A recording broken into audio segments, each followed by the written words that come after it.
Welcome to my workshop. My name is Tomasz and you're watching Casual DIY channel. In today's video I want to tackle a problem that I'm having. Sometimes when I'm drilling something through on my workbench it creates a lot of sawdust. The sawdust is going all over the place and it's really annoying me. So today we're going to try to do something to tackle the hose so it stays in a place that I actually want it to be. Okay, first of all, we need to make a clamp that will hold the hose in place. For that, I'm going to be drilling a hole with a hole saw. In my case, it's a little bit smaller than the diameter of the hose itself, in a sandwich of two plywood sheets. They're both 18 millimeters in thickness. I think that will be plenty as a nice and solid clamp in this case. Right then, so I have drawn a few squiggles on this piece and I'm just going to cut everything out. I'm going to be using my miter saw and my bandsaw to do that.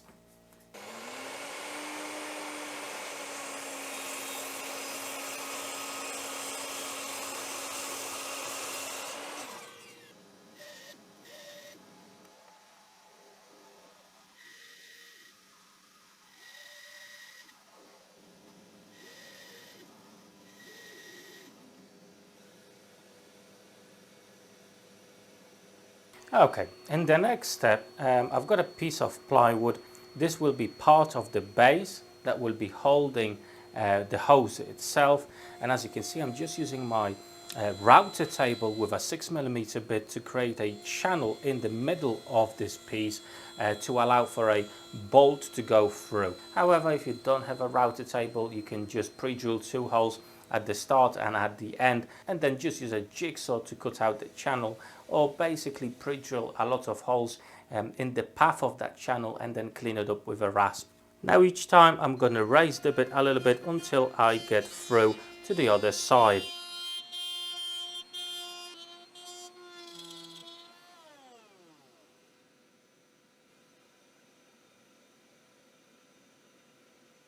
Okay, now we need some sort of a base that we can actually clamp it down to our workbench. So I've got this piece again of plywood, 2 pieces of 18mm plywood sandwiched together. It's a little bit too big, so I'm just going to use my miter saw to cut it a little bit.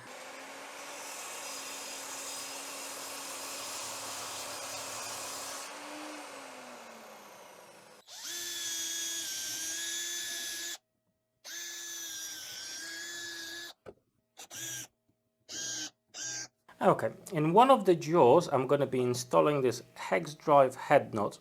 Okay, that basically will allow me to attach this bolt with the star knob at the back and maneuver into position the whole head.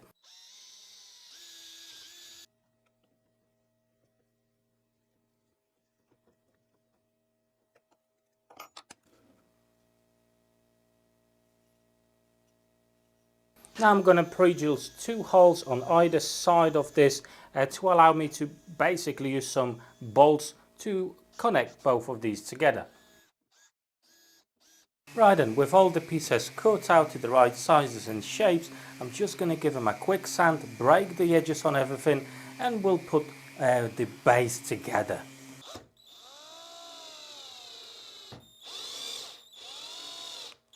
Now let's put the jaws together. I've got a washer here that goes on the star knob from this side. This will give us the ability to place the hose at whatever height we actually need and which position do we need as well. Up, down, you know, lower or higher. All depends on our needs. And I've got a bolt that will go just through here like that, and that will hold our hose. Let's put the hose through.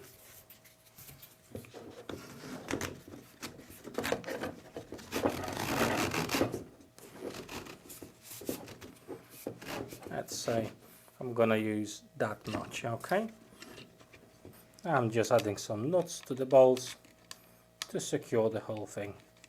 Okay, so we've got our stand, we've got our hose. However, I still want to have the ability to flex the hose so it will stay in the position I want, okay? And for that, we're gonna use the metal wire. As I said, 3 millimeters in thickness in my case. I'm just gonna cut it to the right size. Let's try the cable ties and see if I'm gonna be able to grab this and if it will stay in place.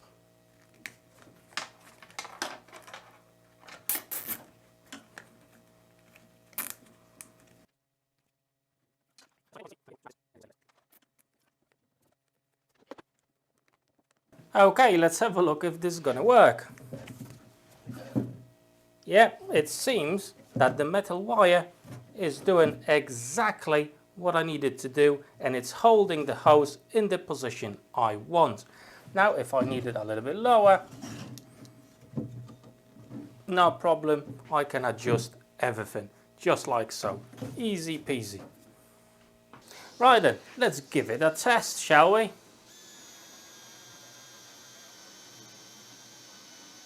Not too bad, no major mess.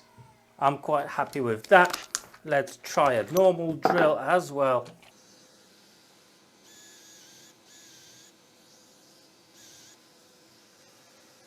And there you go, guys, cool little project. It does exactly what I wanted it to do, so I'm quite happy with the end result. Now, if you are really worried about the static, I probably would put the metal wire in some sort of a coating, maybe in a rubber tube or something like that, or you can actually get those wires that are already coated in some sort of a plastic, so it would be safer that way if you're concerned about that. Or if you actually got a lot of knowledge where it comes to static and dust extraction, give us some tips down below in the comments section. Help me out and everybody else that is watching this video with some really good information if you've got something, and if you've got any ideas how to sort out potential static issues. However, in the years I've worked with this, I don't think this will be an issue on the scale I will be using this. Now, I hope you enjoyed this little workshop project. If you are interested in more projects around workshop and DIY in general, I've got some really cool playlists just over here. You can go ahead and check them out now, and I'll see you on those videos there. Take care.